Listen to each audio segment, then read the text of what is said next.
Babak Emamian from the British Iranian Business Association joins me now from London. Mr. Emamian, it's good to have you with us. Has the Iranian economy ever looked as bad as it does now? And do you see any hope in those 8 presidential candidates?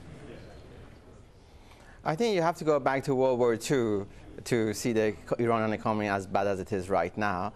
But talking about the Iran presidential candidates, the best you could describe them as weak and out of touch. And I'm sure they're all good men.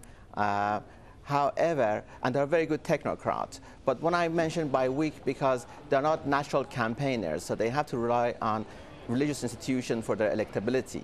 So they will not be independent. They'll be indebted to the religious institutions, so they cannot make vital decisions for Iran economy without consulting the religious institutions. And secondly, they're out of touch. They have not grabbed the situation that how difficult it is to remove sanctions on Iran. And once the sanctions are removed, they have not appreciated that the oil market has changed. To sell oil, it's very difficult nowadays because there are so many countries, whether they're in Latin America, Africa, or even Iran neighbor Iraq, producing so much oil that the Iranian oil is not necessary now.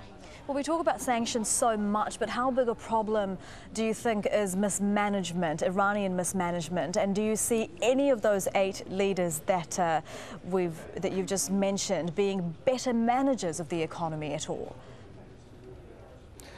The problem with Iran economy is because it was all planned on self-sufficiency. Now, self-sufficiency is the worst kind of economy.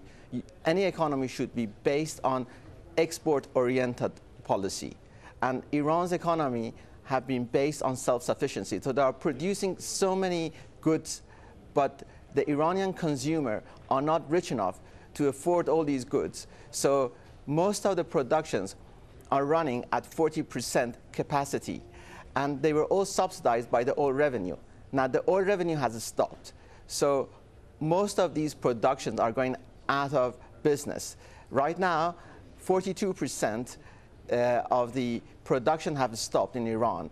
And the Chamber of Commerce in Iran has stated yesterday that the state of economy is so bad that in terms of unemployment, Iran is reaching red line now. And yet Iran remains defiant, doesn't it, against the international community, and the economy just continues to suffer. So what is it going to take to actually improve it?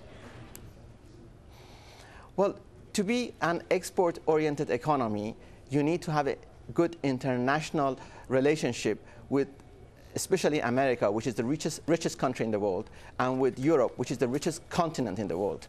You cannot grow your economy if you're not dealing with the richest country in the world, or you're dealing with the richest continent in Europe.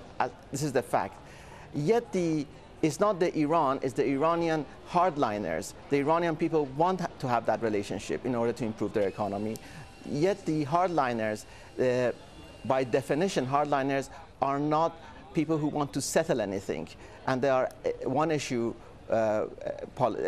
people, so they are against any kind of having a good international relationship. It's against their policy, their whole being. All right, we'll have to leave it there with Babak Emamian from the British Iranian Business Association. Thank you very much.